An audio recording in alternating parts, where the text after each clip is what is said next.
Oh my god, we survived another week. Welcome to the party. Are you guys ready to talk cats? Because I know I am. Yeah, this book was so boring. No, I should say that. It was fine. It had a lot of running around in two different meanings. Running around as in me running around my house screaming in pain, but also running around saying the same thing 500 times, and that's fine. It was a struggle. No, it's not that bad. It's not great. It's so far of this arc, not not the most titillating. A lot spoilers. I mean, this goes without saying. A lot of people die in this book, and somehow it's still one of the most one of the most boring books of this arc. Is that a bad take? Probably. That's fine. Also, apologies. I somehow have managed to pick up the big, you know, I don't know if I'm allowed to say it, but um, I was sick over this past little while. I'm feeling a lot better. I sounded like an actual goblin 5 seconds ago, but I'm surviving. But if I have to, I might mute a little bit here so I'm not like hacking up along on the mic. But welcome. Sorry I had to move it from yesterday, but trust me, it would have been painful for all of us. You guys would have been like, I can't listen to this nonsense. But oh my god, hello! First of all, welcome everybody. Sunny, I saw you in there. I see your username caught my eye. Sunny, we got the Ruby Unicorn. We got Nola Girl Plans, Coconut, Bedoya, Jay the Wolf, Brittany Sutherland, Hazel. We got, oh my god, so many. We're here, gang. I am excited to talk cats. Sunny said, I have an absurd amount of love for this book in comparison to the rest of the New Prophecy because it's the only one that successfully characterizes and utilizes characterization of its protagonists. Uh-oh. Oh my god, Sunny's gonna beat me up. Hopefully that's okay, Sunny. I'm so sorry. There's a couple moments in this book where I liked. So much of it though. Oh, and see, there's okay. Let me not get into it until we get into it. Let me go back in my notes here. I had to order this from Amazon. A book in my hands. I also ordered what's the one before this? The one that Moonrise. I ordered that one while I ordered this because apparently these are the two books that I randomly don't have. So now I have this one. I also ordered the graphic novels while I was there. Ooh. But the other one, the earlier one's not here yet. So this one came on Friday, so I had to speed read. I was gonna do another audiobook, but I really don't like it in comparison to actually reading it. So I have it now, and now we're set. So yes, welcome. Dark Pelt Del Wolf says, I haven't seen any of these streams yet. I'm excited. Ooh, it's just a couple hours of us chit-chatting about cats. I'm excited that you're here, buddy. Ooh. Mm-mm. Got my drink, got my water. So good. Okay. Alrighty, so let's get started. Okay. So we start. So we come back into the book. Leaf Paw is currently missing. Squirrel Paw has like just came back. And she's about to go see the clan. She's coming back, and we're at a Squirrel Paw POV, which I don't think we've gotten until this point. I think so far, let me test my knowledge. The POVs we've gotten it's always Leaf Paw. God bless us. I'm feasting. But it was Bramble Claw, Leaf Paw, and then Storm for Leaf Paw / a slight bit of Feathertail. And now it's Squirrel Paw, Leaf Paw, which I did like. But also, like, okay. I got so much to say, and I'm trying to, like, come at it in a logical series of events. Otherwise, I'm just gonna be all over the place. Mudclaw and Hawkfrost gave us something to do, so the lack of plot in this one didn't bother me as much, says Sunny. And okay, so I have thoughts about Hawkfrost because I think my Hawkfrost in my heart, because I love Hawkfrost. I've always been like, oh yeah, he's so cool. But in this book, and in this arc, I don't know if maybe I was just like blinded by this. I don't know, but he seems so much more flat than I remember. And I think, if I recall, he does get better in the arc as it goes on. But in this one, he's just so. And I had this huge problem with Tiger Claw in the first arc, but it's just the no subtlety, mwahaha, I am evil. And Hawkfrost does that a couple times. It was in this book and last book. It's not quite as egregious as Tiger Claws is, but there is a couple times where I'm like, okay, like we get it. And also, I don't like So we spent a huge portion of last book with this tease of Leafpaw knowing that Tiger Star, excuse me, whoever that guy is. I don't know, I've never met him. He is the father of Mothwing and Hawkfrost, and it was this whole big plot point last book. This book, Sasha walks in, one might say she sachets in, and Firestar stops her and he goes, "Oh, by the way, is Tiger Claw the father of your children?" She goes, "Yeah." And everybody's like, "Okay." And I'm like, "Okay, all right, neato." And it's just the way it's done is funny, but also, okay, I'm all over the place in my points, but also, can I just say how much of a turd, but how much I love Firestar is? Because Firestar is ready to go to bat for Hawkfrost every 5 seconds. Firestar and I share a love for Hawkfrost because he's constantly telling him, like in the first book of the arc, I think he went up to Hawkfrost and he goes, "I know it seems like you don't belong now, it'll get better." And like in this book, there was a point where he like stood up for him, and oh, I have a note. Hold on, where is it? I know I wrote it down. Where are we? Oh, page 86. Firestar comes to Hawkfrost defense. Let me see. 86. So I remember thinking, okay, 85, 86.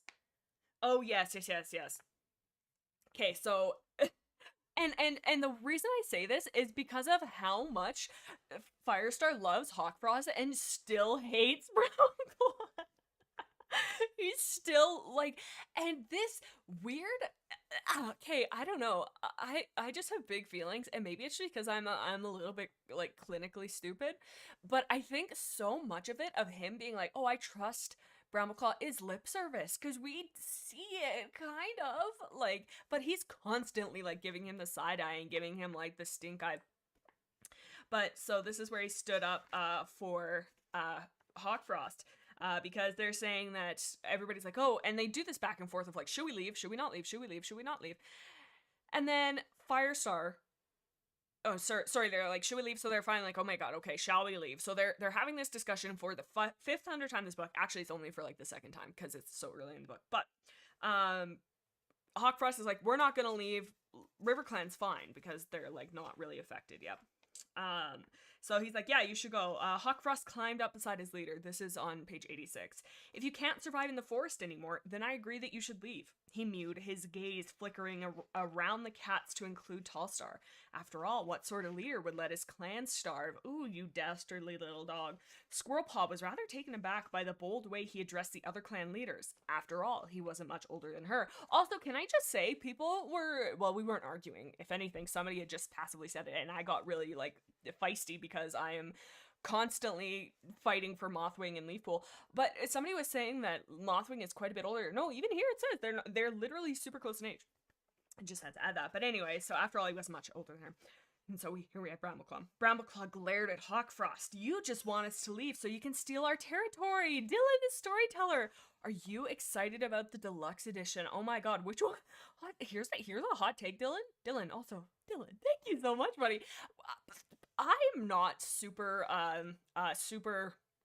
caught up with the super editions, so I have no idea which one's coming out now. I'm at a loss most of the time, but this one being one of them. Which one? Do we know which one's coming out? It's about some random one, isn't it?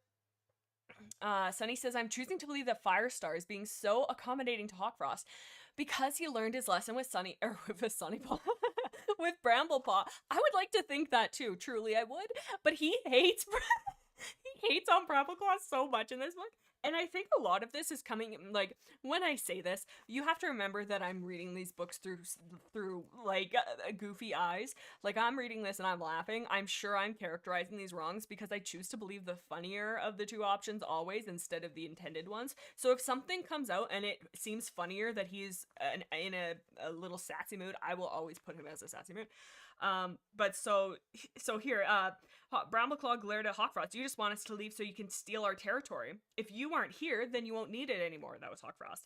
Brambleclaw bristled. "You might feel differently if you were truly clan-born." And then Firestar goes off, which I mean valid. Like, Brambleclaw, like, smart up. Firestar says, so show some respect, Brambleclaw. Firestar snapped. Hawkfrost is not responsible for his birth. And I agree. I'm like not saying that he shouldn't. Sorry, Bentley's mad. She wants Austin to give her a treat, and Austin is doing his thing. Bentley, she's just being so needy these days. She's just, if we don't go to bed or get her treats exactly when she wants to, she yells at us. But yes, so I lost my train of thought, but like I just think it's funny that he's just like, I love you, Hawkfrost, Brambleclaw, you stink, the worst. Okay. Yeah, so what else do we have? The most recent book is StormClan's Folly. No, I haven't read that one. I have seen it, but I have not read about it. Or I've seen it. The fact that it's out, but that's like the extent of it. Okay. Don't mind me. Also, can we just say, so I have so many thoughts. First of all, so when Leafpaw goes missing, they open up and Firestar's like, you know, I send out patrols for her, we can't find her, blah, blah, blah, blah. And then he's like, I should have sent more. And then Graystripe, first of all, this is the only time I'll ever hate on Graystripe ever again because I loved him in this book. But at the beginning, he's like, you know, you can't send out more cats to look for your daughter. Like, you have to put the clan first, and you can't think of your, like, the clan comes first, which is rich as hell coming from Mr. I'll leave my entire clan for 2 tiny little babies that are mine, which is very, like, I understand, but it's very hypocritical for you to say something like that. But that's fine. Also, poor Graystripe was going through it in this book. Oh, my god. Okay. Let's see what else we have.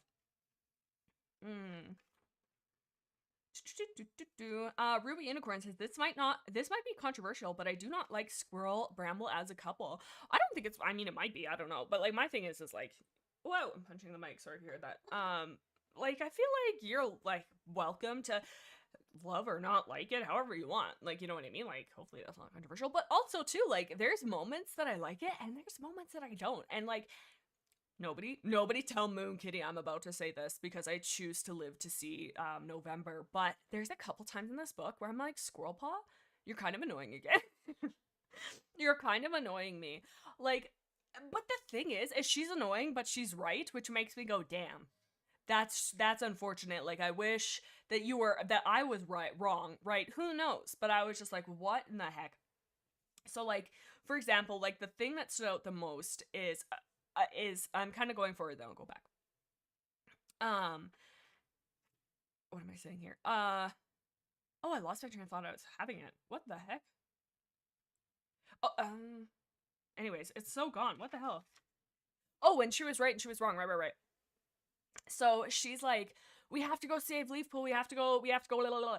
And then she goes up to Brambleclaw and she's like, we have to go save her. And Brambleclaw, in my opinion, very reasonably goes, no, yes, you're right, we have to go save her, but everybody is going missing right now, the forest is in chaos, everything's going insanity time. I kind of skipped ahead, by the way. Squirrelpaw is back in the clan, but Leafpaw is not. And Squirrelpaw is like, I know where Leafpaw is, we have to go save her. And Brambleclaw's like, well, like, we're the only one who knows where we're going. If we get, like, captured and taken away, who's gonna lead the clan? Like, we have to wait for like, we'll go. Firestar just needs to come back. Like, he's on his way back. We just have to wait. And she goes, how could you betray me like this? How could you do this? You of all cats I thought would stand by my side. And I'm like, he's not saying that he wouldn't. But also, like, I also understand, like, taking into account that it's your sister. So, I mean, a logic is not going to be on your side so much. So, like, I kind of understand her being, like, but it was just, like, I don't know. I'm just, like, this is a little, like, not unreasonable, well, a little bit, but it's not a reaction that is unrealistic. I feel like if my sister, if I could help her and I would, but her jumping down his throat and arguing with him instead of just being like, fine, okay, whatever, I don't need you, and keep, but she like stops and she's like, you of all cats, bitch. It's like, okay, he said no, just keep going. Like, if you're that panicked and that stressed, just go. But she's like, no, I have to read him an essay about how much he has betrayed me. Let me find the page. Oh, well, it doesn't really matter, but oh, page 100. Oh, look at how fancy. Let me go back. Page 100. Where's my sticky? Sorry if I'm clearing my throat all the time. Okay.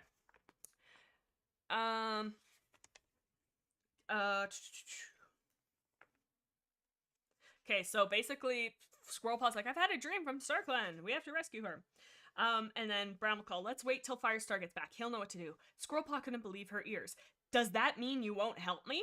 It means I won't let you go on such a dangerous mission, Brahmaclaw snapped. Squirrelpaw wanted to rake his ears in frustration. You're afraid. It's like, why are we having this argument? No, like, just, okay, like, I would be pissed too, but like, come on, let's let go. Brahmaclaw bristled. What if we tried to rescue Leafpaw and got caught ourselves, he pointed out. Who else knows the way through the mountains? Who would lead ThunderClan to their new home? You weren't like this when we were traveling. You agreed to go back and rescue Stormfur, blah, blah, blah, blah, blah. And then we're going off, but this is my sister, Squirrelpaw thrashed her tail. Why won't you understand? Brahmaclaw blinked. I'm only asking you to wait until Firestar gets back. But you won't help me now. Squirrelpaw couldn't keep the desperation out of her voice. So it's like, and I'm not saying that that's unrealistic. Because again, like, it's your sister. High emotions. There's a lot going on. But it's just like, it feels so like, she's just taking it out on him. Which again, like, she's young and stuff like that. But it's like, okay, like, we can have this argument later. Also, I saw Sunny saying, I do not personally care for Squirrel x Shrew just because they weren't actually friends at all in a way, the fandom members portray it. And you know, that's so funny, Sunny. Because I was thinking that too, because I know that Squirrel and Shrew, like, is a thing. And they were, like, I think they interacted, like, twice in this book from what I saw. And, like, I can't really remember if Squirrelpaw interacted with him before she left. But in this book, it's right before she has the dream about Leafpaw. She's like, or no, I think she wakes up from her dream. She's like sleeping beside Shrewpaw, just like as a den mate. Like, I don't think there's anything like beyond just like they're at Sunning Rock, so they don't have like the regular, space. They don't get the, did you get my super chat? Did one go through? Did it? Oh my god, hold on. I don't think it went through. Oh my god, Ruby, I'm so sorry if I missed it. Hold on, let me go to my YouTube page to make sure. One moment. Where are we?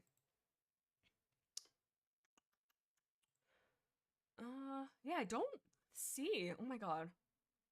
I'm so sorry. I'll keep my eye. Sorry, I'll keep it on this page so I can keep my eye on it. But yeah, I don't know, like, yeah, they interacted, like, they were sleeping beside each other. They were at Sunning Rocks because the camp was destroyed, which also, I also love when Squirrelpaw and Brahmaclaw get back home and they go to the camp and it's empty. Oh my god. The imagery of, like, coming back home, like, you've been on a super long trip, you've been gone for like a month, you come home, you're ready for your family to embrace you, you fling open the front door, or actually even worse than that, you walk up to the house and the door is wide open already and you're like, what the hell? And you walk in and it's just quiet and there's dust everywhere and you look around, you call out like, hey, this is from the Frosty Raven. Blix, oh my god, thank you, Frosty. Blix, just wanted to let you know, I'm gonna puke tears out of my eyeballs. Listen to this, Blix, I just want to let you know that you always make my day, and you're quite literally the definition of therapy for me. I seriously love you, and I have no more words to describe how amazing you are. I'm gonna scream, that is so nice. Raven, thank you so much. I have a huge request. Can we please send a bunch of ravens in for emojis? I love that. Raven, thank you so much. I'm so glad that we can chit chat and, you know, if you can take your mind off of the craziness that's happening in the world, even just for 5 minutes to talk about cats. Oh, am I happy. Dude, thank you so much. Yes. Oh my god, Raven. Yes, we definitely need Raven emojis. Blix, I have something in my eye. Me too. I got big emotions in my eye. Raven's a goat. No, Raven's not a goat. She's a raven. They're a raven. Sorry, excuse me. Wow, there they are. Oh my god, thank you. Do trivia? Oh, I have some trivia, don't you worry. Look at, here they come. Here the ravens come. Oh, look at that, the wave of ravens. The wavens. What the heck? What were we? I was yapping about something here. Shrewpaw, they weren't like really interacting. My super chat didn't go through, said Ruby. You know what?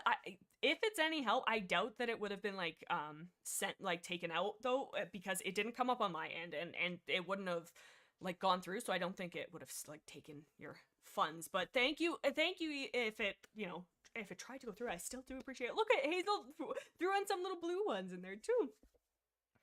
Oh, damn the emojis. Those are all for you, Raven. That's for you. Oh yeah, they do appear on the screen. Oh, that's so funny. There they are. That's our little guys. Okay, so one memento, please. Where am I opening here? So many things. Okay. Scrolling down, scrolling. Okay, we're back. What the heck are we saying? Read my comments, says Brittany. You make my day every single day. You're the highlight of my day. I like your channel. You're my favorite YouTuber other than Bright Guardian, Akira. You make me smile. Oh, thank you, Brittany. Oh my god, guys. We're just like, there's so much love in this Chili's tonight. Twixted says, Blix, I've been a patron for about a month. Twixted, dude. And you're one of the Path of Titan OGs. Oh my god. Classique. Dude, thank you. Oh my god. I love that we all love the kitty cats. Now, you'll have to excuse me, I've completely forgotten what I was saying. Huh. It was something about squirrel paw, I think. Anyways, okay, yeah. Oh, I remember what I was saying. So you came back, and so your house is empty, and you're like, where is everybody? You're calling out, nobody answers, and you're like, what is going on? Like, can you imagine that? And then getting like jumped on by your cousin who's also a doctor and being like, why are you here? It's just, you know, it adds to it. It really does. But well, Cinderpelt isn't her cousin, but you know what I mean. We are Blix Clan. We are family. Chad says Kate the Kitty Place. Oh my god, dude. Truly.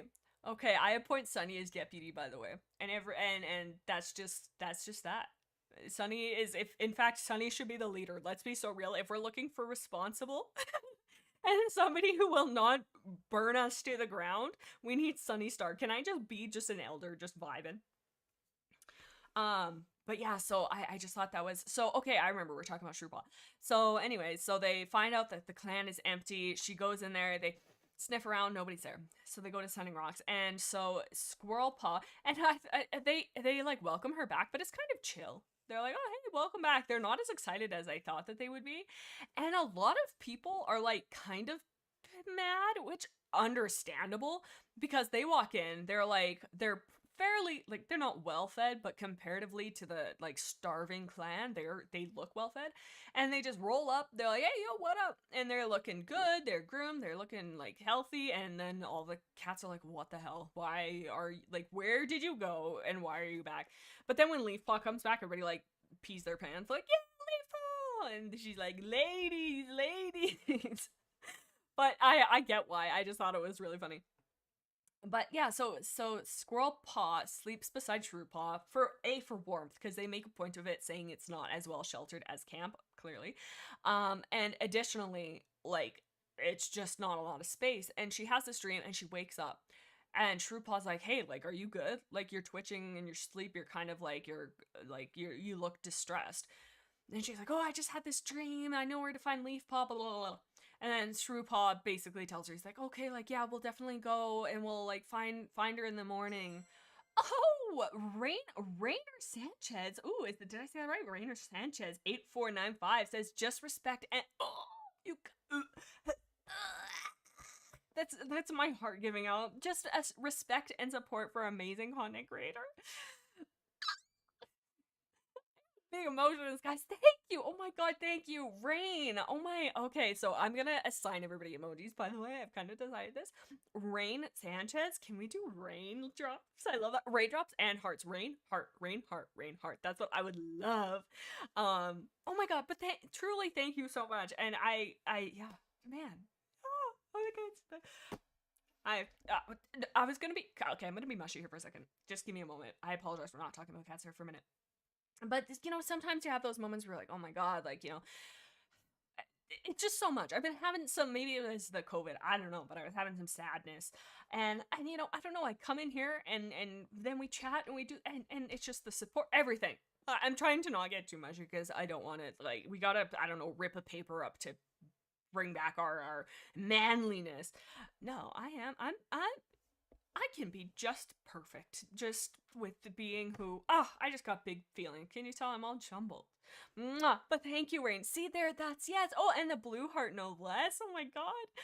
Also, Sunny said, I would happily take a deputy ship. Organization is my thing. Oh my god, we would be a power team because and by that I mean you would just lead and I would just smile in the background. Besides, in daily clan affairs, says Sunny, deputies do most of the actual work. Leaders mostly just make big decisions and work on diplomacy when they aren't supposed to be obstacles in this arc. That is so real, but I wouldn't even make good diplomatic decisions. They'd be like, we should leave. And the clan's like, oh, do we leave? And I'd look at them and I'm like, well, I don't know, what do you guys want to do? Oh, Ruby, there, it's gone through now. Ruby, there we are. It says, here we go again. Oh my god, Ruby.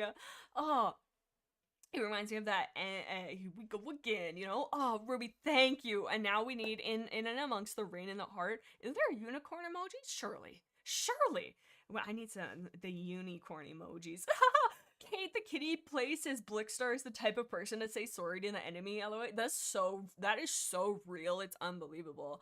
I'd be like, oh, you know, I know that you're like coming onto our territory, and you know, at the end of the day, it's kind of our fault for having our border here. So like, you know, like, shut up, Jaden or Blixstar, whoever you are. I'm like, yeah, that's fair. That's understandable. It sounds like you're looking to run clan democracy more than anything, Blix. That's true. I want the power, but none of the responsibilities. Can I get an amen? Amen. Oh, look at, oh, I look at the unicorns on the screen. I love it. Oh, on this side on Streamlabs, they're pink. I love this. Beautiful. But yeah, so the whole squirrel and Shrew-Paw thing, so she has this dream and Shrew-Paw's like, oh, like, yeah, we'll go in the morning. And then she sleeps in and she looks at Shrew-Paw and she's like, why didn't you wake me up? I need to go get Leaf-Paw. And like the only thing Shrew-Paw says in a friendly way, like I don't even think in a like ship kind of way, he says, oh, like you were having a restless sleep, so I let you sleep in because like you needed more sleep. And I told Firestar and he agreed. And like that's really the only interaction that they have. Like I think like, well, no, because, and when they first get back to camp, everybody is like giving him the stink eye, but then Ashfur, Squirrelpaw makes a point that Ashfur welcomes them back warmly, and she goes, well, at least somebody does, which I thought was funny. But then I think Shrewpaw also warmly welcomes them back. But yeah, so I was like, okay, but then after that, spoilers, as you know, he does get punched in the body by a vehicle and ends his career very quickly. Unfortunately, he was chasing a pheasant. And can I be so candid with you guys? That's basically the only thing I know about this guy. Wrote a whole rap battle about him, and all I knew is he died chasing a pheasant. And I that's about it. That's about it. And even when I say that, oh, it's been so long. I can't remember. I don't know why I said that like I was like reciting a witch's prophecy. Because it was who was it? Swiftpaw, Shrewpaw, Fallen Leaves, I think. But back in the day, me and Selena used to go back and forth. I can't remember who. I'm pretty sure I wrote.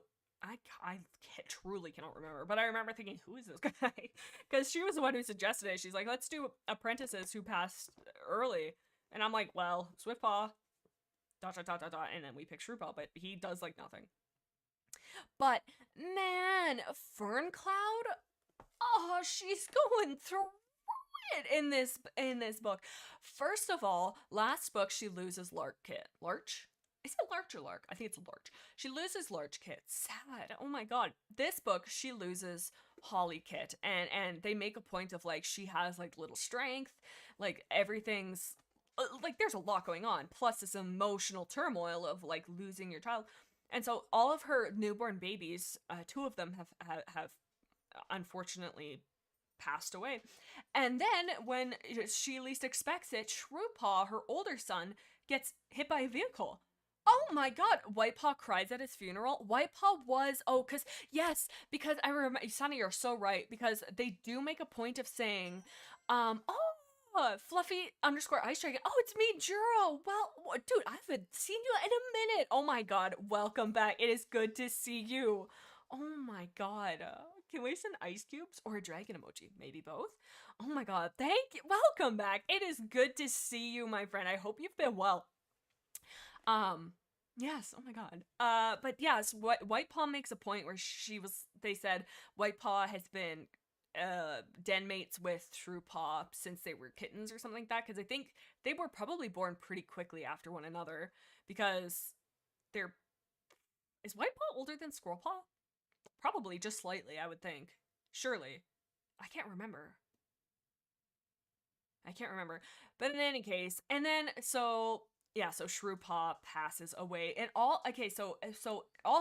so we had Holly Kit perished. We had technically Larch was in the last book, but Holly Kit, we had Shrew Paw, Mudfur,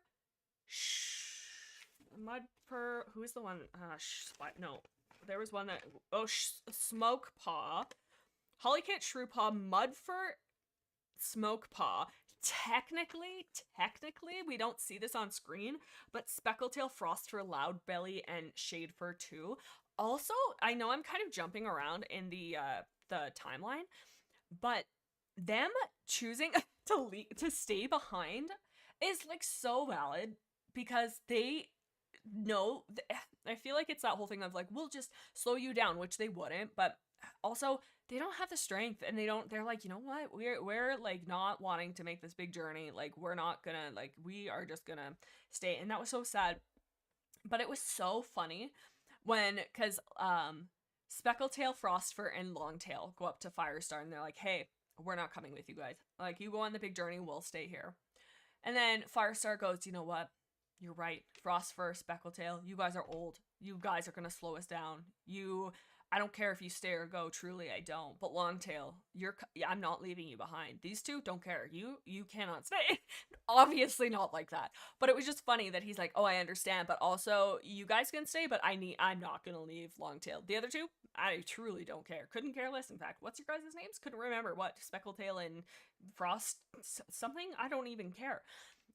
Obviously I'm being very dumb, but I just thought it was funny that he like made a point to be like, no, we're not taking. And it was like kind of nice, because they do, and I don't know, here's a take, here's me getting on my soapbox that doesn't need to be got on, but I hate the whole thing of Longtail being in the Elder's Den, because of his, his I don't know if he's completely lost his eyesight, because they kind of do, they do a rewrite, because at first his eyesight was just failing, or I shouldn't say failing, because that's such a terrible way of putting that, but isn't as strong as it was. Also, Fluffy Ice Dragon says, well, I must go, but like usual, I have to gift, I don't know, I'm not sure, I'm assuming we're gonna love Fluffy, or like Fluffy, but Fluffy/Juro, thank you, honest to God, thank you so much, you're always such a big support. I do appreciate it. Mwah, mwah. But, oh, yes, I hope you have a good one. But with, oh, what the heck was I oh, I'm so easily distracted, it's unbelievable. Oh, yeah, with his failing eyesight, because at first, they say, oh, like, what's up? What's up, Missy Moo? Come here. Come here, you. My puppy dog's giving me the eyeballs. She might bark at me here in a moment. We'll see. She's, I think, mad that Austin's not giving her Chewy.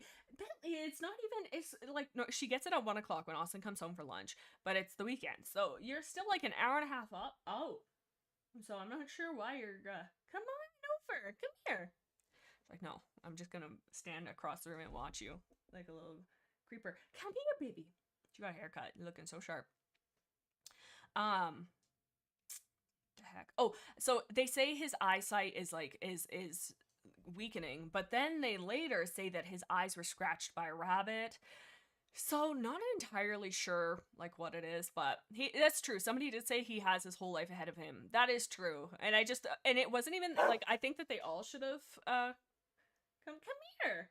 Well, if you want to come in the room, come in. Go see Austin. It's not fine. Go see him. Uh-oh. Uh-oh. He's coming to get you. You better run. Oh. 1 second.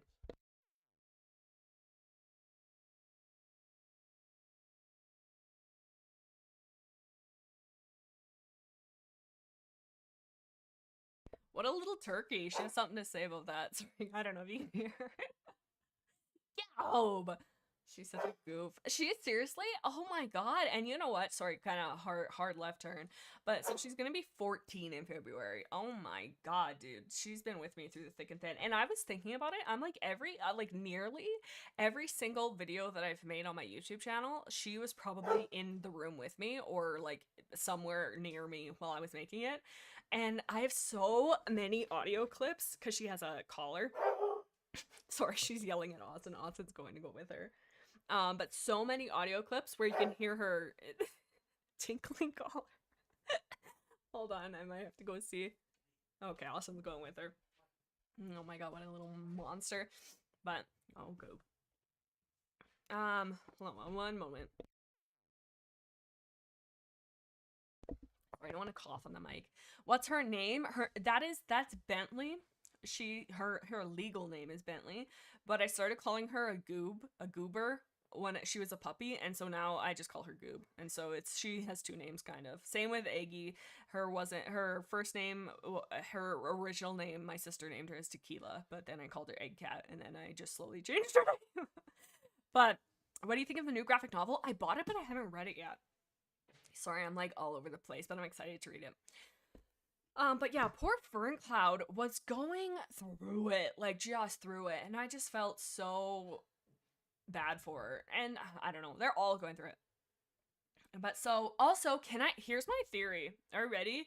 Put my little finger up, push my glasses up. Theory time?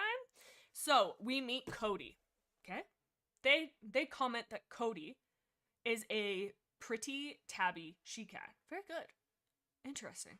Who else have we seen? This is a very random aside, so I don't know why I'm lining it up as though it's this big revelation, because it's really not. I'm like, who could Cody be? What? Now, here, ready? Ready for my game theory? When Firestar goes back to his like two-leg place, he makes note, and he says that he notices that his two legs now have a new kitty pet, who is a pretty young tabby she-cat. I am convinced that Cody is the replacement, quote unquote, I shouldn't say replacement, that's so cruel, but is the new kitty pet that took over like Firestar's two legs, because she specifically says that she's close friends with Smudge, and that Smudge has told her about Rusty, and that they're like best friends. But that's just a theory. Call me game warrior theory. I'm just thinking, no, that was Hattie. Oh no, my theory. Is it actually a different character? Here I was all sold on it. I'm like, oh, how poetic, because like I just thought it was funny that, like, well, not funny, but poor like Firestar's two legs are just like going through it, being like, oh my god, where are all these cats going? That was Hattie? Dang it. There goes my dang theory. Shoot, you hate to see it. Wait, who is Hattie? And also, what a cute, precious name. When did we meet Hattie? I'm choosing to nah. Okay, you put holes in it. In any case, and you know what's funny about the theory?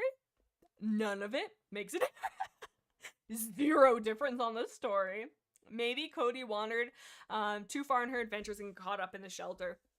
Like, Cody is like, she must just be like an adjacent so we wah. Caramel. You're right, though. That's so funny. But, like, it makes no difference on the plot.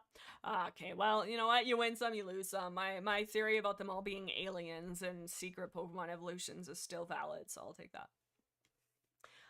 One moment. I'm gonna cough again.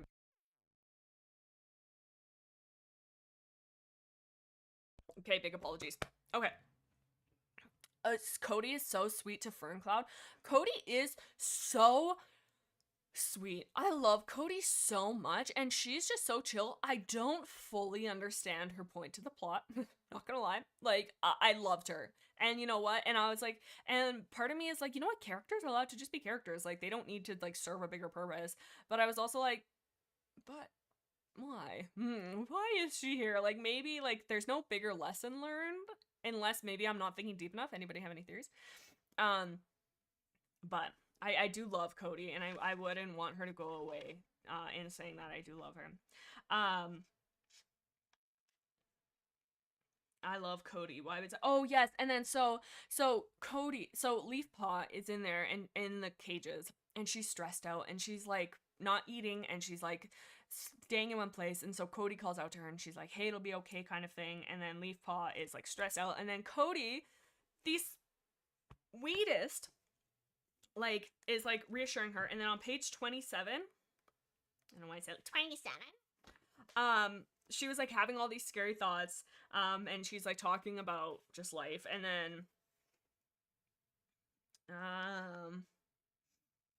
she's talking about talking to Smudge, but anyways, so a pang of sorrow gripped Leaf Paw's heart as she wondered if Cody would have another chance to speak to Smudge, or if she herself would ever see her father again. Oh, Star Clan, help us. Cody glanced down at the floor as if she followed Leaf Paw's terrified thoughts. So she's recognizing, she's like, Leaf Paw is so scared. And then she says the sweetest thing, but is so chill about it. And it's just like a caring thing. It's like, she could have been like, oh, it's all right and stuff like that, but what a motherly thing. She just says, your ears like they could, your ears look, oh my god, if I could read, I can't, never learn. Your ears look like another wash wouldn't do any harm, she mewed, changing the subject. So it's like, so nothing, but it's just like her being very motherly and being like, hey, take your mind off of it. You know what, why don't you give yourself your ears a little wash? And just like, you know, it's okay, maybe that, I don't know, I just really thought it was in that moment of like, you could have quickly spiraled into panic. Cody's like, hey, like, let's take our mind off of it. Okay, see, this is why Sunny's the deputy. It shows that, you know what, Sunny? This is why everybody, oh my god, everybody seriously bow to Sunny. It shows that this is a wider issue affecting the whole area rather than a targeted campaign. And also, even if Cody didn't matter, I wouldn't care because I love her and I love the opportunity to see more positive out-of-clan representation. You know, I never, 100 years, given me that, never would have clocked that, but Sunny is so right. Because not only do they say Cody, they also say the rogues. So that is interesting because have we not seen, I don't want to, I'll be the first, no, you know what, I'll be the 100th person to say it because I'm sure Sunny, you've heard this a million times, but you're brilliant because that's so right. Because like up until then, I guess you have this really shaking moment of like, okay, yes, there's these random, there's all the clan cats, because I think who's all in there, I think Mistyfoot, Cloudtail, Brightheart, Leafpaw, Gorstail, like there's a whole bunch of like randoms, but then also the Sunny's just been promoted. Cody should have been a permanent queen or a medicine cat, said Amber. Amber, excuse me. I was thinking that too, but then I was like, you know what? But they make such, she loved her life, and she talks about her house folks so fondly, and she's like, you know, and Firestar even says, you know, she was with us, but she never would leave camp. Like, she was scared, she was with us for safety, but she wouldn't truly be happy here. And I think that's what makes us such a big difference between her and Firestar, because, you know, you could have made the argument of like, oh, Firestar, well, no, that's a terrible argument, never mind. But like, Firestar wanted to be there, not because being a clan cat is better or is a quote unquote better life. Like, it's hard to, how do you even like define that? But it's like, he chose, he chose to be a clan cat because that's his like that's where he was supposed to be. Like, he was a clan cat regardless of being born as a kitty pet, whereas Cody, even though she had this taste of the life and the taste of freedom, she wasn't happy. Like, that wasn't her home and that wasn't where she was supposed to be. And I think it makes it more powerful on Firestar's side, because I think it just goes to show how much he really did belong as a clan cat. So, add in the middle of the sentence, I don't know, YouTube's a little crazy. It's just set to automatic, so it just kind of goes, but I apologize. Media analysis and analysis in general is one of the things I do. Sunny is so right. And see, you know what? There's Sunny and other analysis channels, or just in general, like media analysis. Look at content, take it in, take in the greater thing, and are able to develop like human thoughts and have deep conversations. And then I see it and I'm like, haha, he just said something that kind of sounded like I just farted. How fun. And I'm constantly looking for the comedy in it when it needs to not be comedic. But no, dude, I love that. Oh my god, Sunny, you're my other half. You're the, yeah, well, I was gonna say, I think, okay, you're the other 3/4. I'll like operate the left arm, and you can operate everything else, because otherwise we're in trouble. You're so back. Oh, Goob. Oh, I wish I had a Goob cam so I could see your beautiful haircut, huh? Sorry, this is important. Hi. She's like, hey. The Austin is sorry, I am like all over the place this stream. But Austin really likes football. Philadelphia. Hello. I'm telling them about Gooby's shirt, and she was jersey, sorry. She was so fluffy because she hadn't got a haircut in a minute, and so she was so fluffy. So we got her this jersey, but it was a little tight. But now that she's got her haircut, she's like, I got her back from the groomers, and I had to tighten her collar so much because of how loose it was. It could have slipped right off of her. 1 second.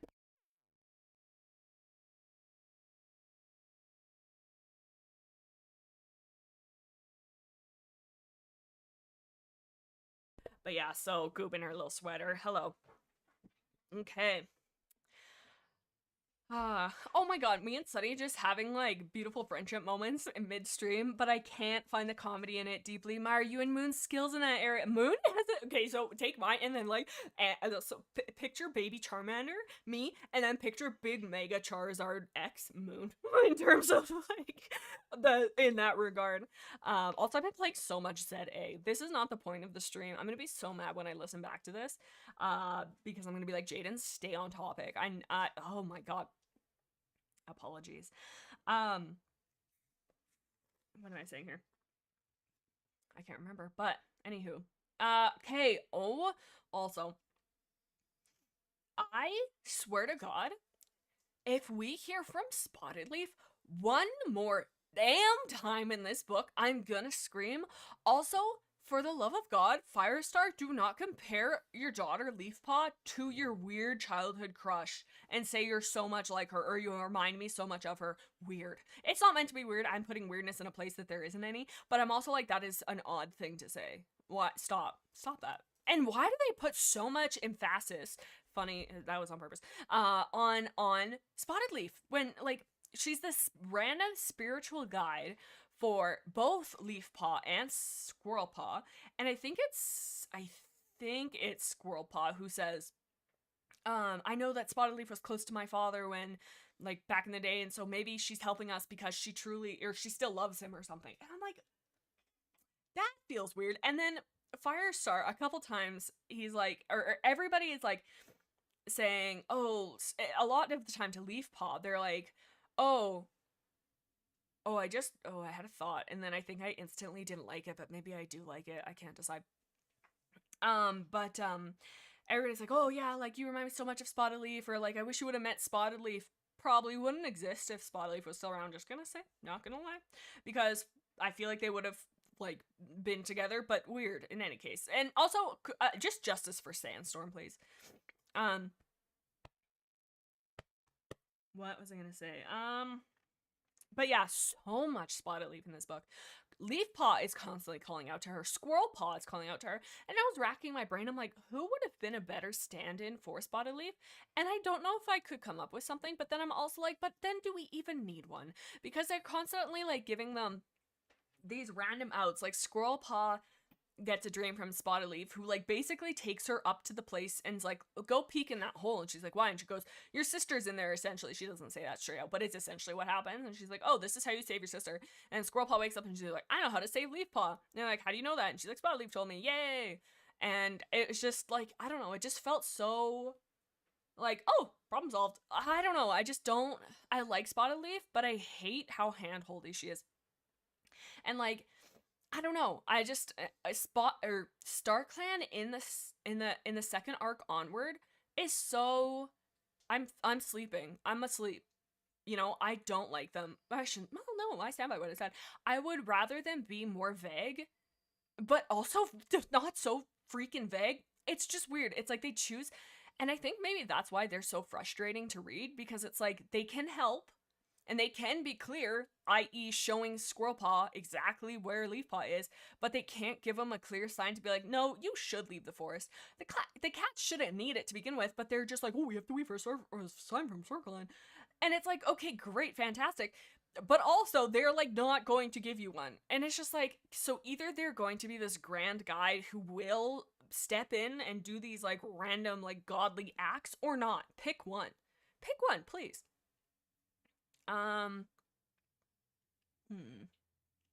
Ooh, Brittany says, I have a theory about Cody.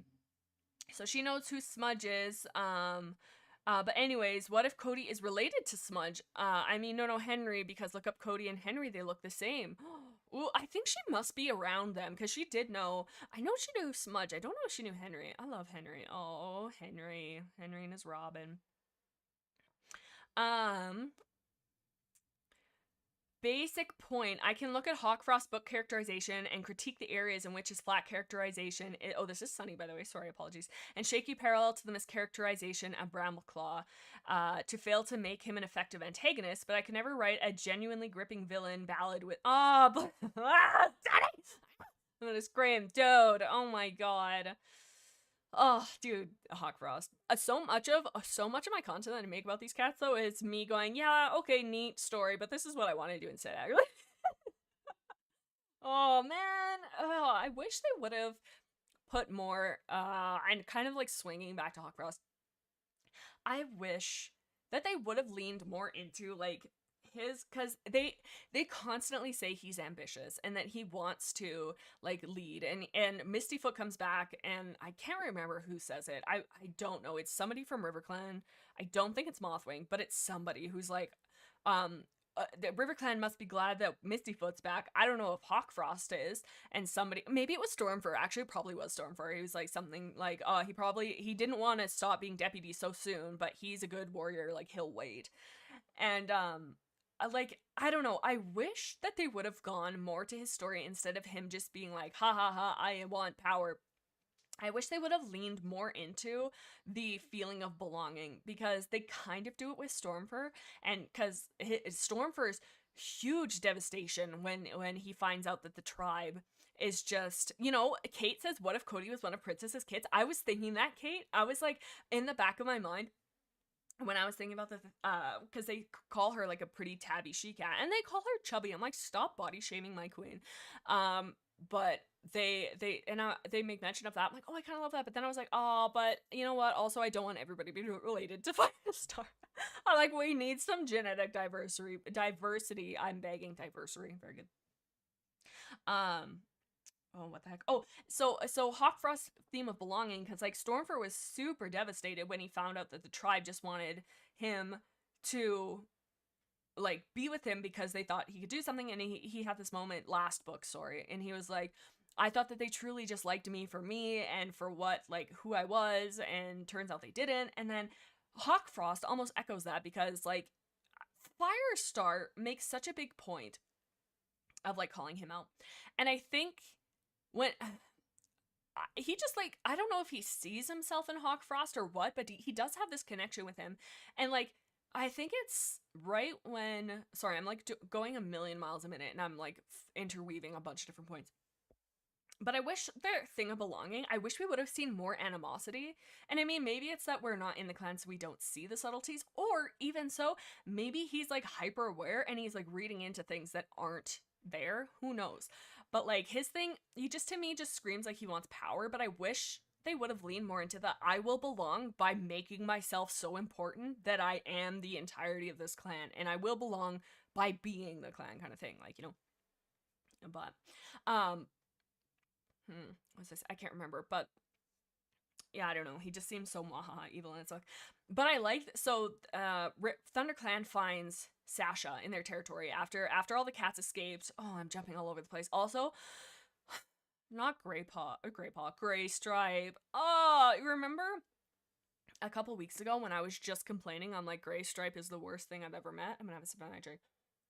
And I'm like, Gray Stripe is the worst. I take everything back I've ever said about that boy. He's so perfect. Him, sorry, I'm like struggling to breathe today. I apologize. Him going and saving the cats and them being taken away, I know that it is but a plot use for a Firestar to be more hesitant to leave, but also to make room for a new deputy, kind of. I apologize. One moment. My God, I apologize. Um, but like, so I get what they're doing, but I don't know, my poor boy, my boy. And so he goes, Gray Stripe annoys me, low key, says a copper. He did, I will 100% agree with you up until this book. Even last book he was fine. But like, yeah, first arc Gray Stripe, oh my god, dude, oh my god. But this one, you know, he is very for the clan motivated.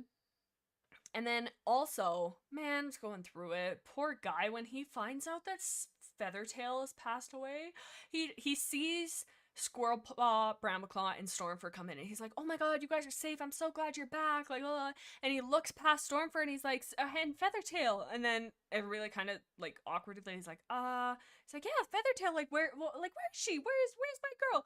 And then like, and it's just like heartbreaking, and I'm like, "Oh my God, my boy again!" And then, I mean, to really go through it, Stormfur's really going through it, and then at the point, again, jumping all over the place, when they're at the tribe and Stormfur says, "Hey, I'm gonna stay here," I totally get it. When I was a kid, I was like, why? But like rereading it now, I'm like, you know what, he's right. He not saying he doesn't have anything in the clans, because he does, but when you think about it, like his sister, who was like his main thing, they were, I just had a thought that I think I love. What if, oh my God, is it weird? We could ship Stormfur and Hawkfrost? Question mark? Is that a thing? Oh, okay, we'll put a pin in that. Anyways, but man, I don't know. But in the I'm feeling my mic's so loud all of a sudden. But the thing is, I love Stormfur and Brooke so much that I'm like, maybe not. Oh yeah, but it makes sense that he would stay. Poor guy. Hello, princess. Go read the sometimes better mangas to see not only a delightful Gray Stripe in this time period, but a stellar Millie and some of the cutest two-leg content ever. I don't even think I've ever seen the mangas. Like I know of them, but I don't think I've ever actually read them. Stormfrost, that's what I'm saying. Eyeballs, hello. But mind you, they like never interact. And for a hot minute, I thought that Hawkfrost and Feathertail would be the cutest. Oh, come on, like she's so sweet and he's just so not. I thought that was cute.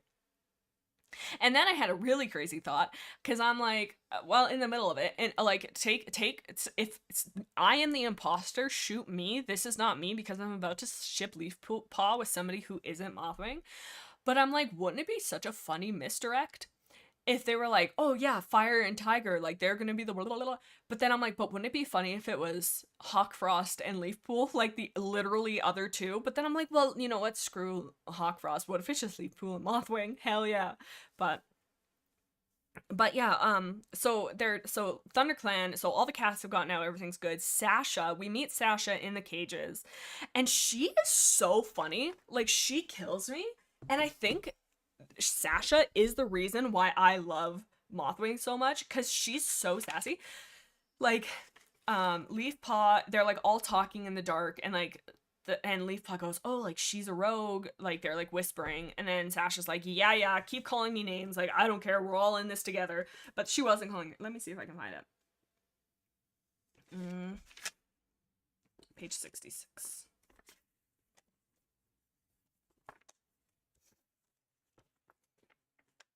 Okay, so they're like shit talking or like smack talking her while she's there, and they're talking about how she left her kits to be raised by RiverClan, and I'm just like, oh my God. But she gave them away to be raised in RiverClan, Leafpaw exclaimed. So they're all in the cages talking, by the way, almost forgetting to keep her voice low. Why didn't she let her own clan raise them? Cody sounded puzzled. Sasha's not a clan cat, Leafpaw explained. She's a rogue.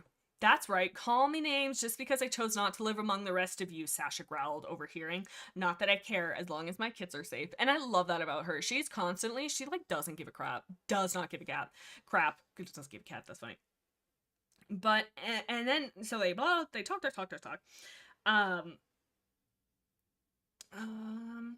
But yeah, she's so sassy. And then they're talking, and then Leafpaw says, even StarClan hasn't given us a clue, Leafpaw added. StarClan, in the shadows, she saw Sasha curl her lip. Do you, Clan Cat, still believe in that nonsense after what's happened to the forest? of course we do, leaf paw hissed. And then I was like, this is such a, like, a sick line for what's going on. Of course we do, leaf paw hissed. Well, say a prayer for me, little one, Sasha sighed uncertainly or unexpectedly. I think we're all going to need as much help as we can get. Like, her being like, whoa, like her being like, hey, I don't believe in this. I don't know what's going on, but if there's help out there, God help us, whether it's there or not. I'm just like, that is so sick. But anyway, oh yes, Becca said this is the only book where Squirrel calls Firestar father. I thought that too, and because it's right when he's saving a kit. Whose kit? Tall Poppy's kit? I can't remember. He's saving a kit, and I think one whisker is, but I can't remember exactly. But I think a tree falls on him, and he loses a life. But they're like, the tree falls, the other two are safe, and there's like quiet. And Squirrel Paw goes, Firestar, ... father, and it's just like that moment where it's like it's no longer like it. I love that they don't use it so often, and it's just when they do use it, it's just like, you know, there's this moment of like, holy moly, you know.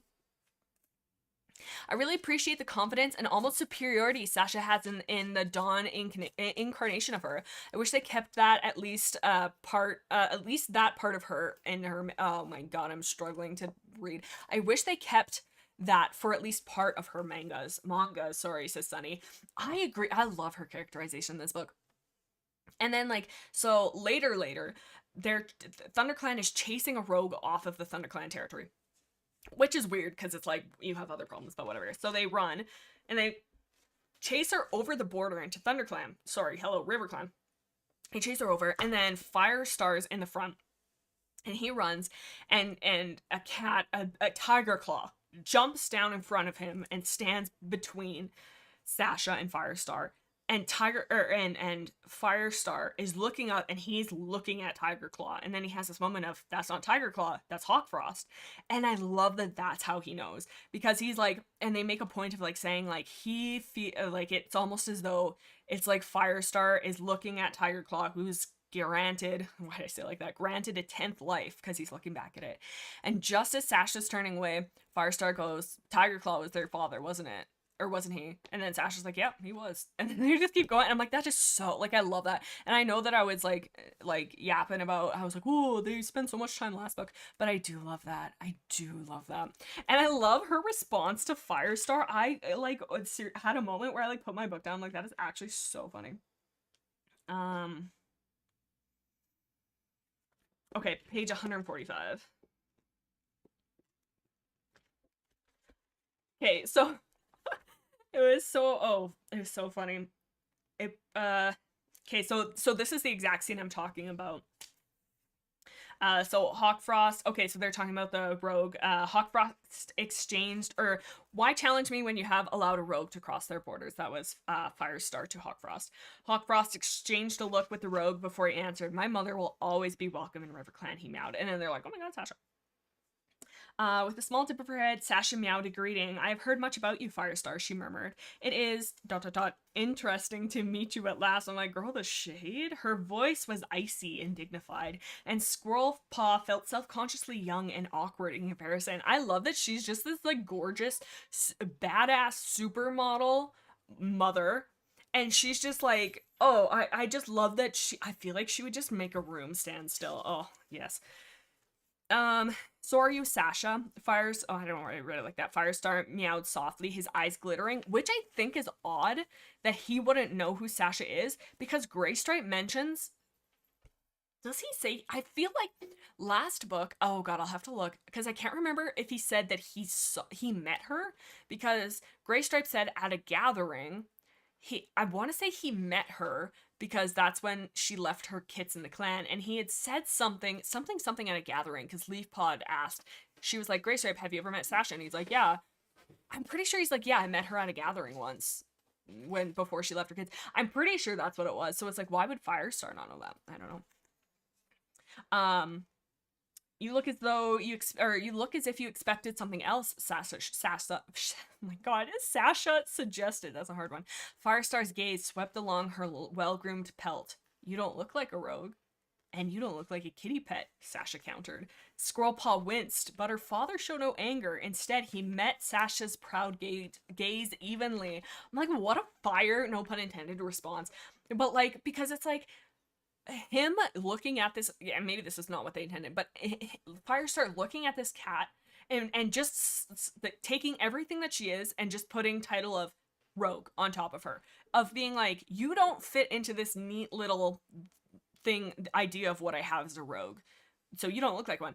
And then her flipping that, I love when he gets flipped back on, but Sasha flipping that right back on him, and she's like basically saying, I could say the exact same thing about a kitty pet, you stupid idiot, but like not saying that obviously. And I just love how he's just matched, and I love also that he's not mad. He's just kind of like, yeah, she got me. Sunny says, see, very little happens plot-wise in this book, but I adore how much each of our main characters is actually characterized, and in almost in the ways that we of a fandom have come to see them. It leads to so many intriguing interactions and fun character-defining moments that are just, That is true. There are moments, I think big ones, specifically with Sasha. Sasha's a big one. I can't think of other ones. Cody, we see quite a bit with Leafpaw. Leafpaw was kind of annoying in this book a little bit, and like, I seriously think I'm the imposter, because why am I saying all these things? But yeah, I just like, there's certain points where I'm like, just we're going around and around, and once Squirrelpaw finds out that Hawkfrost is, and Mothwing are Tiger Claw's kits, she's instantly so suspicious of them and is so not subtle about it. And that's, I think, what starts to drive a wedge between her and Brambleclaw. Because why wouldn't it? Like, Brambleclaw, because she's like, oh, he's the son of Tiger Claw and he can't be trusted. But not you, Brambleclaw. And, like, Brambleclaw is basically probably thinking, well, why not me? Like, we're literally the exact same. Like, we both have 50% of Tiger Star making up our people, making us up. So it's like, oh, I just love it. And then she goes after Mothwing. Oh, I'll clock her. No, I won't, but maybe. But we did not see a lot of Mothwing in this book. We really didn't. There was such a huge emphasis on us looking at Hawkfrost for it, but I was a little sad about that. But we did see poor Mudfur pass away, and that was sad. So now Mothwing is our only medicine cat over in RiverClan. And my poor girl. Oh, and she comes to Leafpaw for help. I've jumped around. Oh, this is way at this is page 4. I'm all over the place. The scene where the 4 oaks fall. Listen to how this is written. Can I please read you this little blurb from it? It is done so well, in my opinion. Oh, it's page 3 and 4, I guess. Two legs, so they're at 4 trees now. Two legs scurried around the hollow, shouting at one another. A new sound sliced through the air, a screeching, high-pitched whine, and one two-leg raised a massive, shiny forepaw that flashed in the brilliant light. So I guess he's holding a flashlight. I didn't really understand that at first, but I think that's what it is. That flashed in the brilliant lights. The two-leg pressed it against the trunk of the nearest tree. Oh, no. It's a chainsaw is what it is. I'm stupid. Oh yeah, that's what it is, a chainsaw. The two-leg pressed it against the trunk of the nearest tree, and dust flew out from the tree like blood spraying from a wound. The shiny forepaw howled as it bit viciously into the ancient bark, pushing deeper into the tree's heart until the two-leg cried out a warning, and the hollow rang with a crack so loud that it drowned out the rumbling monsters. The great, I can't read, why are we listening to me? The great oak began to lean over, slowly at first, then faster and faster until it fell crashing to the ground. Its leafless branches clattered as they struck the cold earth and stilled into the deathly silence. Like them describing the cutting down of a tree as like a murder, essentially, or like a brutal slaughter, essentially, like talking about how like, and then they later they say something about the sap smelling like bitter blood or something like that. Where is that? I think it's here. It might have been later on. Oh yeah, maybe later. Oh, yeah, I can't remember. But listen to this. Blah, blah, blah, till the last oak had fallen. 4 trees, the place where the 4 clans had met for many, many generations, was no more. The 4 giant oaks lay sprawled on the ground, their branches quivering into stillness. Two-legged monsters snarled at the edge of the clearing, ready to move in and carve up the fresh kill. Oh, I love that. But the cat stayed frozen at the top of the slope, unable to move. The forest is dead, murmured Sandstorm. There is no hope left for us. Have courage, Firestar's eyes glittered, blah, blah, blah, blah, blah. But I'm like, I love just the imagery of like, I don't know why that caught me, but it's just like, because it is. It not only is like a big symbolic thing, but it's also just like so much more visceral when you think about it like that. Also, can I have a hot take? Sunny, are you still here? Because I was thinking about this and I'm like, I don't know if this is like a bad take. So we need Sunny's brilliant mind. Okay, here's my hot take. They make such a huge point of saying like the forest being torn apart is devastating. And it truly is. It really is. And they say like, you know, we've been here for generations, so much has passed, blah, blah, blah, blah, blah. So true. But is it, and I couldn't stop thinking, it felt a little hollow because it's like, yes, there's been so many generations, but we've only really spent one arc there. Like, we've seen 6 books of it, yes, but like, I don't know. And like, I don't know exactly what I want, but there's just something about it where I'm like, I don't feel this devastation. And I kind of do because it's like, I mean, obviously I've been reading these books for like many years. So like, you know what I mean? So I have this connection to it.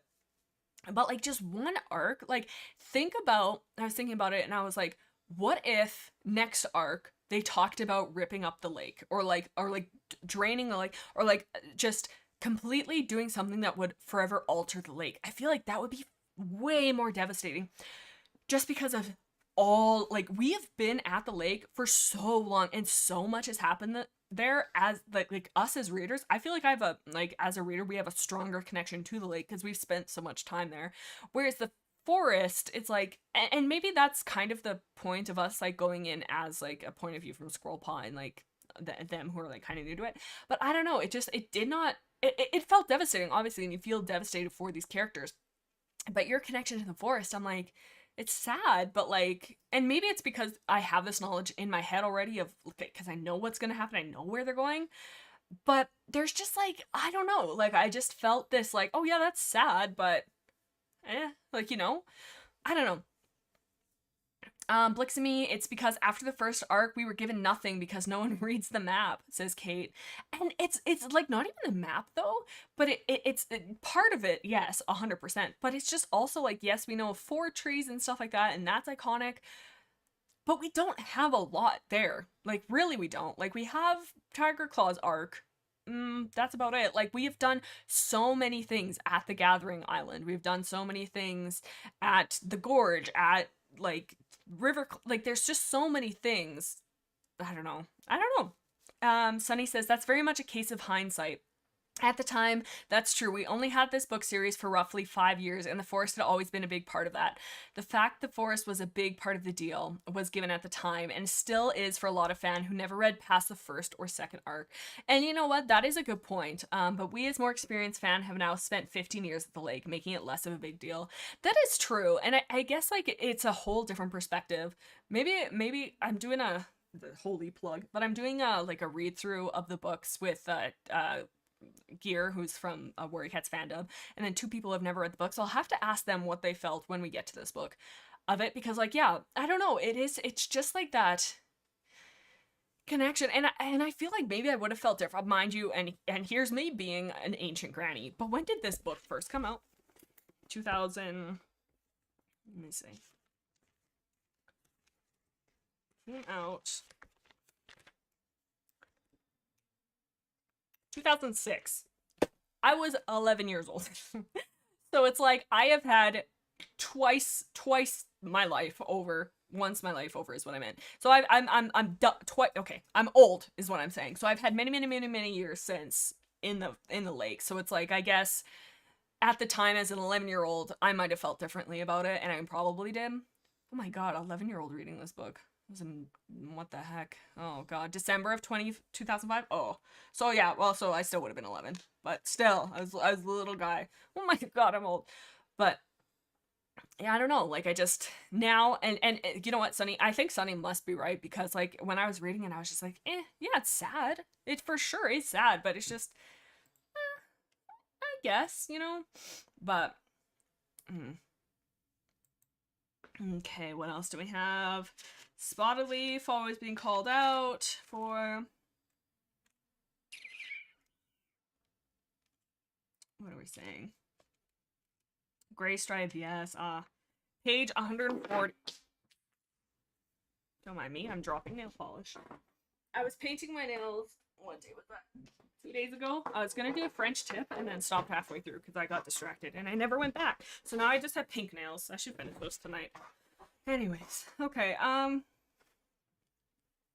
page one. Oh yeah, page 140. Okay, this is one of those moments where I'm like, hey, Leaf Paw, you're being a little annoying, actually.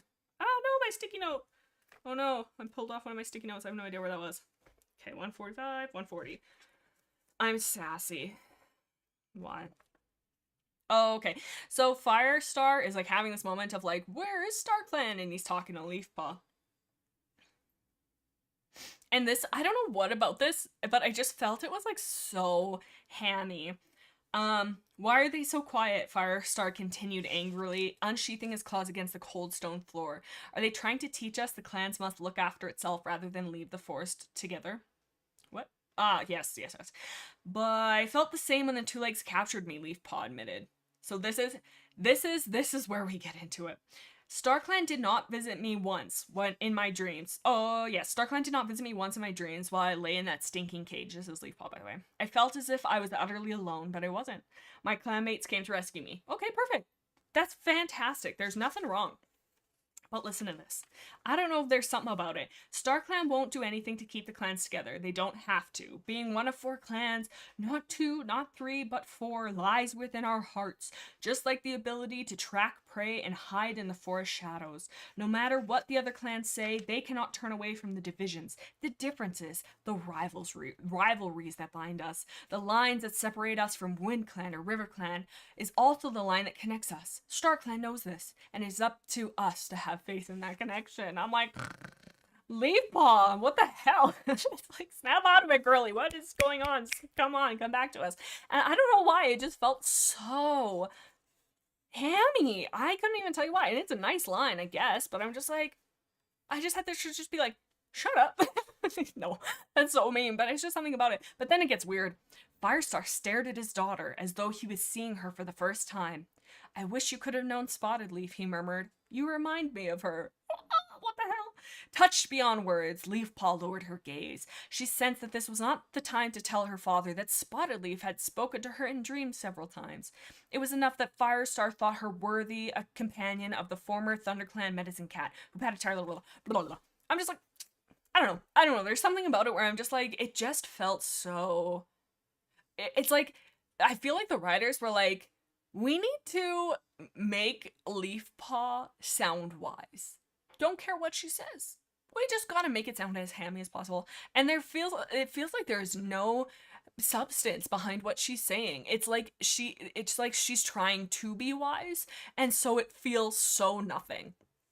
Sunny says the speech is almost pushing a theme of the clans being powerful by their culture and support of each other rather than because of magic StarClan powers, but they only know where they're going because StarClan sent word through Magic Badger to order the clans to leave to find a new fun home elsewhere, and then future arcs prove... We'll wait. I don't know, like, it's just... I don't know. It just feels like it's saying nothing. What is it saying? Yes, like, oh god. And future arcs prove that StarClan is in fact the only thing the clans are willing to rely on, making that one speech feel hollow and ham-fisted, says Honey. Honey? You are Honey. Hollow and ham-fisted, says Sunny. Yeah, like there was just, it just felt like it was I am a teenager and I am deep, you know what I mean? Of like, you're saying things not to say something, but to have somebody think, wow, you're so wise for saying that. I don't know, it just... And I love... Becca says Leaf makes me think of Bella Swan sometimes, and that is the like, I've never, like, and this is not a point of pride or anything, I just was super into, like, animals and cats, so I never read Twilight, the vampire book, because I was too busy with the battle cats. In another life, maybe I read Twilight and maybe made books or videos about them, God help us. But like, I was always a Worry Cats girly, so I never read that. But I know, like, the memes and stuff like that, and that is so funny. Adding Sunny Honey to the summary. Oh my god, there's so many. Fire Alarm. There's so many that I've just done in these streams. My god. it's just like, and don't get me wrong, I love Leaf Paw. I truly do. But also, there's so many times that I'm like, Leaf Paw, can we not? But I also get that she's young. In the same way, though, I felt like that for Squirrel Paw, and still do. What else we got? Oh yeah, so at page 220, I'm yapping about when everybody. Okay, so here's why. Are you ready for some trivia? I have some trivia. I've said this like twice already in the stream, so I apologize. But 3 cats from ThunderClan offer or like say we're gonna stay behind at the forest while you guys go. I'm struggling with my life. We're gonna stay here. You guys go. What are the 3 who I should say are the 3 ThunderClan cats who say we're not gonna go with you? Longtail is one of them, but he ends up going. But who are the other 2? Leaf Paw's Bella and Mothwing is Edward.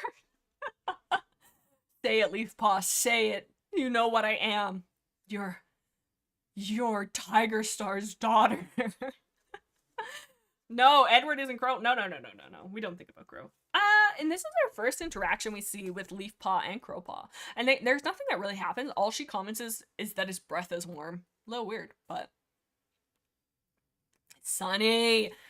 Okay, I'll wait for a few people to say it. Oh no, Swan says Frostfur, Speckletail, ooh, and Goldenflower. It is not Goldenflower. It's Frostfur and Speckletail, says Sunny. Goldenflower comes with them. Bless you. Froston and Dappletail. Froston. Frostfur, yeah, I guess, yeah. Long time. Eliza says long time Frostfur and Speckletail. I know it's supposed to be Longtail, but that is so funny. Long time. Oh yeah. And then we corrected it to Frostfur. Yeah, so it is those 3 cats. Frostfur, Speckletail, and Longfur. Does anybody know who are the 2 from RiverGlen who want to stay? That's a real question. Could you imagine watching them leave? Like, you're literally sitting at your house and you're watching everybody you know from your city. They're like, hey, we're gonna leave because our houses are gonna get blown up by, or get earthquaked. I don't know. Something's gonna happen to the houses. They're gonna get disintegrated. So, and then you watch your, like, city leave, and, like, you are leaving and then being like, I will never see them again, and I will probably die. Like, that is terrifying. That is terrifying. Goldenflower came because I remembered Bramble acknowledged her once as Caramel. Yeah, Goldenflower is not in this book. Like, I think she's in the Allegiances, surely. We got warriors. Yeah, they just say she's a queen. Pale ginger coat. Yeah, oldest queen and oldest nursery queen. So yeah, she's in this book, but she does not speak once. Oh, Sunny says Mudfur and Shade ... fur. And you know what's funny? It technically, yes. There's one more though. And yeah, Becca, and I thought I saw somebody else. But yeah, Becca, say it one more time, Becca Croak, is that it? Loudbelly. It's our pal Loudbelly. So it's Frostfur, Speckletail, Mudfur technically, but he does die before they leave. Shade Pelt and Loudbelly.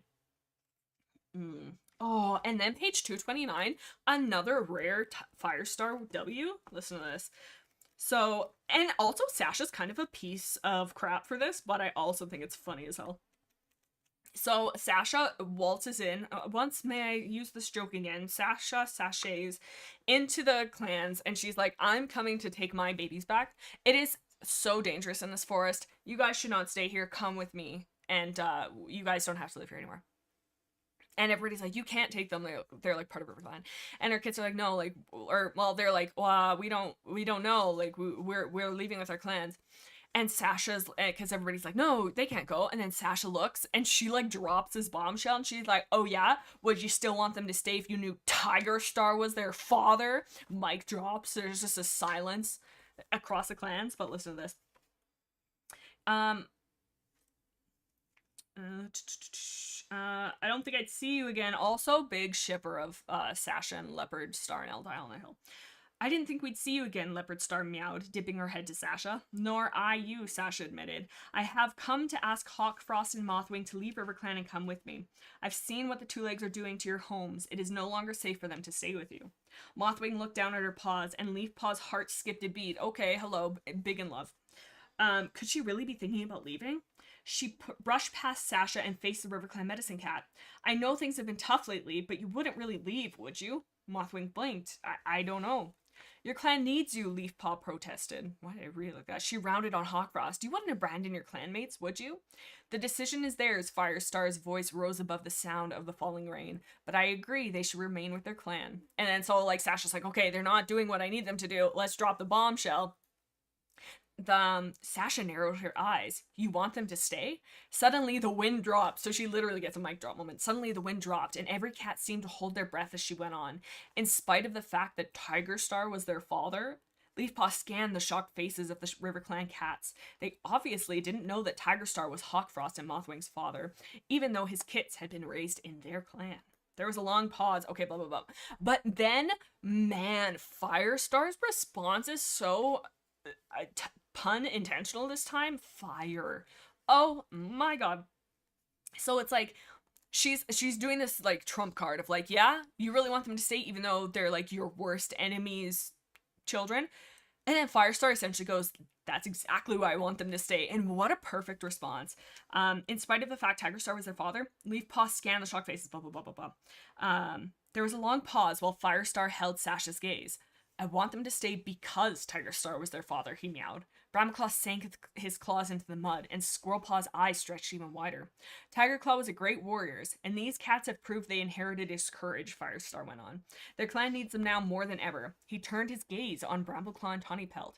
Tigerstar's children have earned their place in the clan many times over. Whoa! That's so good. I love that. Love it! See. What else we got? Okay, okay, also, okay, now we're going toward the end. The dying warrior being a shooting star, did anybody else roll their eyes? I'm like, come on, that feels like such a stretch.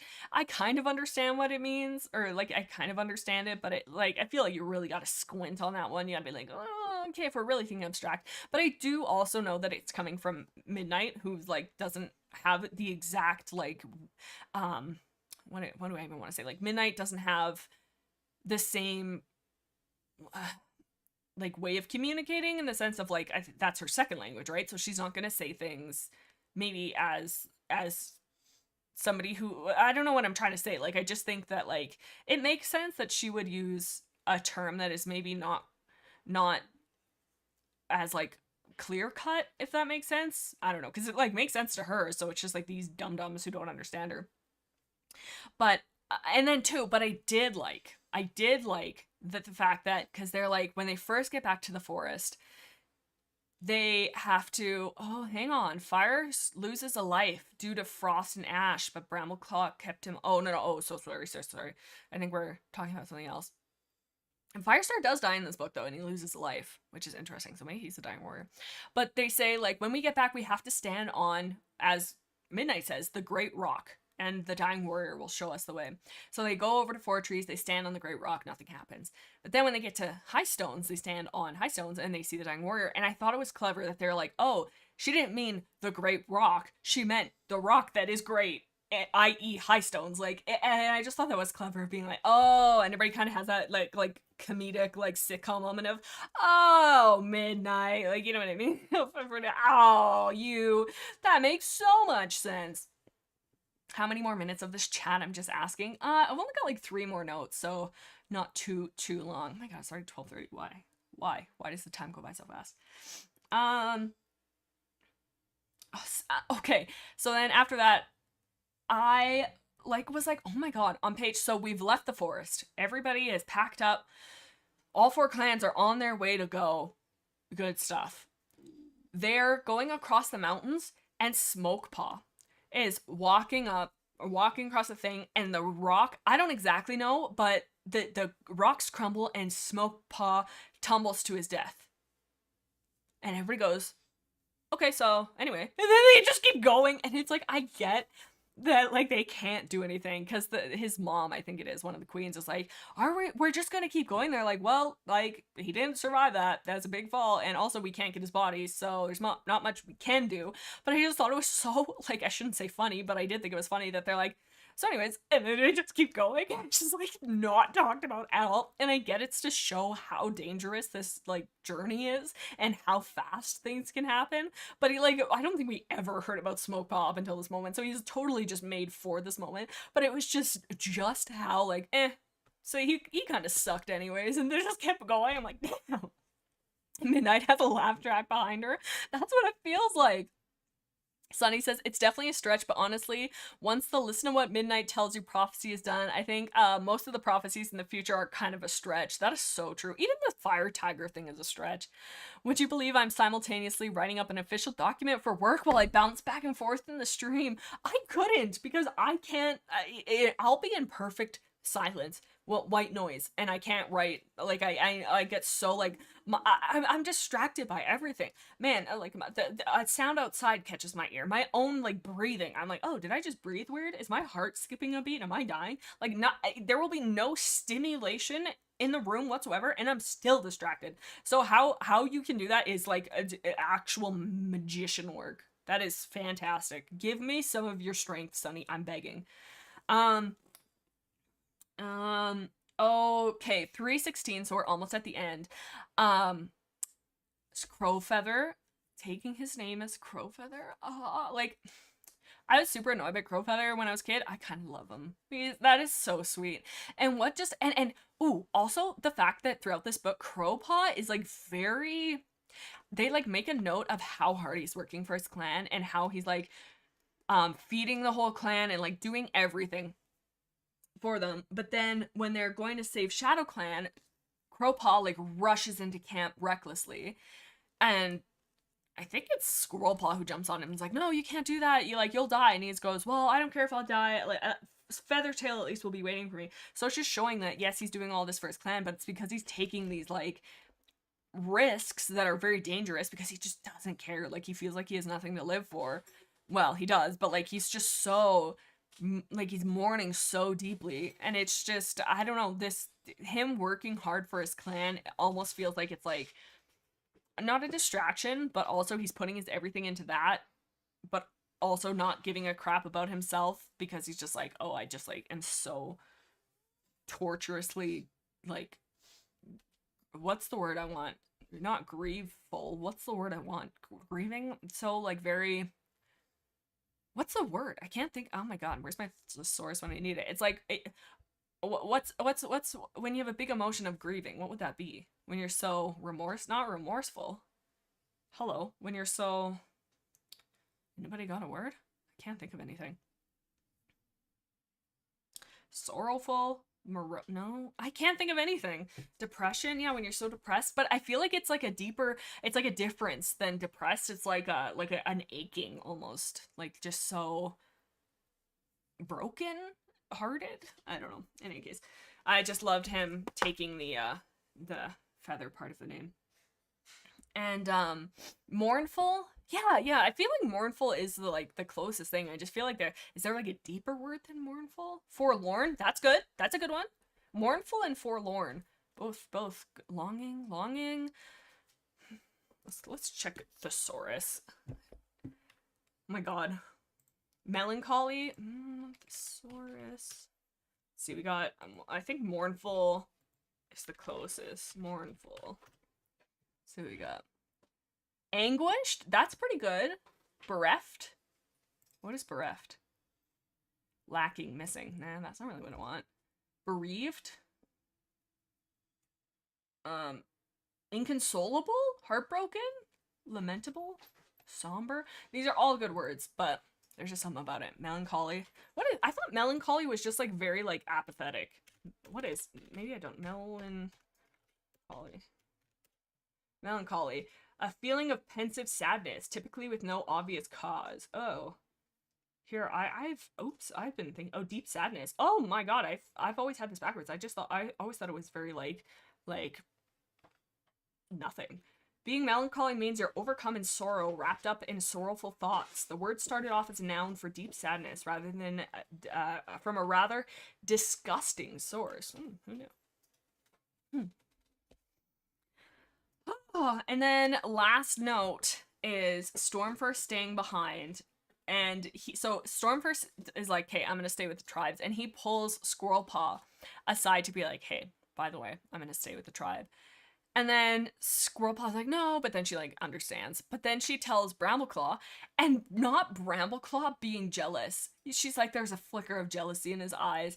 And then Squirrelpaw's like, oh, you fool, I love you. And then he's like, oh, perfect. But it's just like, they did this weird, like, I don't know what I'm like almost like doing the tiniest little hints of this weird romance between Stormfur and Squirrelpaw that I did not catch on when I was a kid.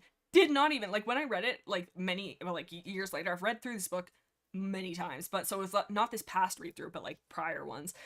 But I was like, oh my god, how did I miss this? But like as an 11-year-old reading this, did not clock that at all. I'm just like, oh yeah, they're besties. But like, yeah, like they did this weird romance.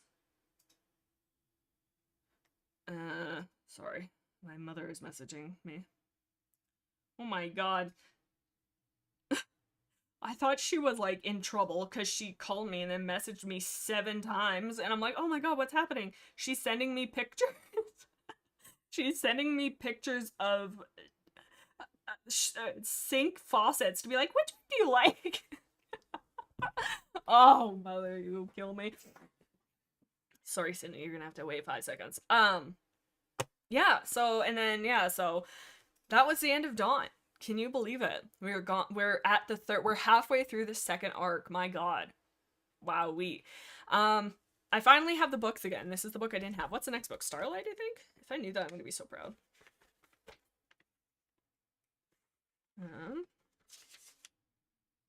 It is Starlight. Yeah, Starlight. So next week is Starlight. So yeah, I can't really remember. I think we're finally at the lake in that book, and I think quite a few things happen, so I'm excited to get to that one. I actually have this book, so I will not read it the night before, I promise. Hey Blix, forgot to ask, but how are you doing? Feeling any better? I'm feeling worlds better. Honestly, for a while there, I was like, oof, that was rough.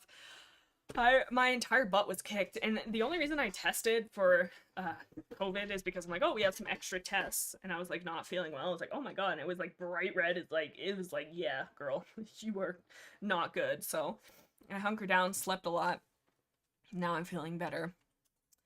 They're very important pictures. She values and desires your sync opinions. I think you're right, Sunny. She truly does, and I do appreciate that, but I'm also like, oh, okay, you're not dying. Very good. Rowan Claw's officially a Tom in the next book. Is Rowan Claw in this book? Are they in the Allegiances? I kind of forgot about them. I know, like, Russet Furs. Rowan Claw. No, Rowan Claw is a Ginger Tom, it says in this book. At least that's what the Allegiances. Very good. Allegiances. In my brain, I read things differently, so sometimes I say a lot. Oh, Shally says, Blixemi, if you read this, I love you. Oh, Shally, thank you, guys. Thank you for hanging out and for chit-chatting about the cat books. Hopefully I keep saying this, but this week kind of beat me up. But I'd love to do some more streaming either on here or on TikTok. I want to stream with my dad. I think he's gonna come onto my TikTok, him and my sister, and he's never played video games before, ever, period, the end. And I called him up. I was like, hey dad. He's like, hey, who are you? I said, that's funny, hi. And then I was like, hey, would you like to stream with me? And he's like, absolutely, he's so for it. But then I was like, you've never played a video game in your life. Will you come play Minecraft? And he's like, okay. And he's never played, so I want to teach him how to play Minecraft through the computer and like talk him through it with him having 0 computer like experience beyond like Word. So that's gonna be good. So hopefully sometime soon, and Mackenzie, of course. But yeah, I'll hopefully be streaming on TikTok. If not, we will catch you here this time next week, and by that I mean Saturday, not tomorrow, Saturday, not Sunday. Oh, hang on now. Yes, November 1st. Alrighty, gang. You guys have a good one, and we will catch you